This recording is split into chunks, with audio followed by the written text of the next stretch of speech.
मराठवाड्यात सुरू असलेल्या मराठा आरक्षणाच्या आंदोलनातील प्रमुख नेतृत्व मनोज जरांगे फॅक्टरने भाजपपुरती घायाळ झाली असून भाजपतर्फे मराठवाड्यात वेगवान हालचाली घडत आहेत.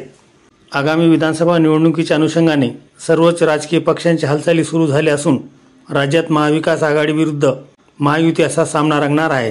त्यातच लोकसभा निवडणुकीच्या निकालातील अपयशानंतर महायुतीने खास रणनीती आखायला सुरुवात केली असून विधानसभा निवडणुकीत महाविकास आघाडीच्या नेरेटिव्ह विरुद्ध महायुतीचा लढा असणार आहे. दुसरीकडे शिवसेना पक्षप्रमुख उद्धव ठाकरे आक्रमक झाल्याचं पाहायला मिळत आहे, तर मनसे अध्यक्ष राज ठाकरेंनीही महाराष्ट्र दौरा सुरू केला आहे.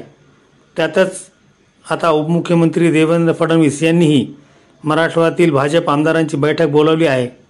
त्यामुळे राज्याच्या राजकारणात मोठ्या घडामोडी घडत असल्याचं दिसून येत आहे.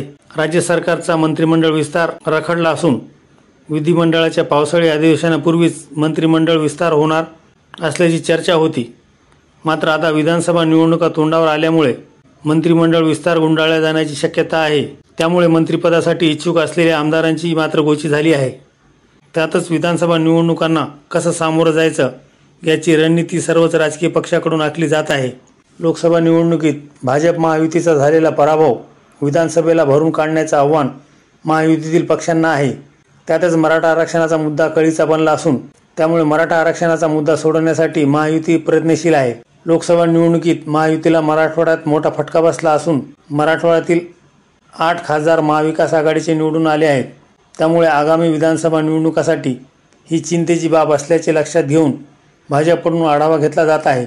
उपमुख्यमंत्री देवेंद्र फडणवीस यांनी त्याच पार्श्वभूमीवर मराठवाड्यातील आमदारांची बैठक सागर बंगल्यावर बोलावल्याची माहिती आहे. लोकसभा निवडणुकीत भाजपला मराठवाड्यात आलेल्या अपयशानंतर देवेंद्र फडणवीस ॲक्शन मोडवर आले आहे. मराठवाड्यातील विधानसभेच्या भाजप आमदारांची उद्या सायंकाळी सागर बंगल्यावर महत्त्वाची बैठक आयोजित करण्यात आल्याची माहिती आहे. कोणकोणत्या कारणामुळे लोकसभेला मराठवाड्यात भाजप आणि महायुतीचा पराभव झाला या संदर्भात या बैठकीत विचारमंथन होणार असल्याचे समजते.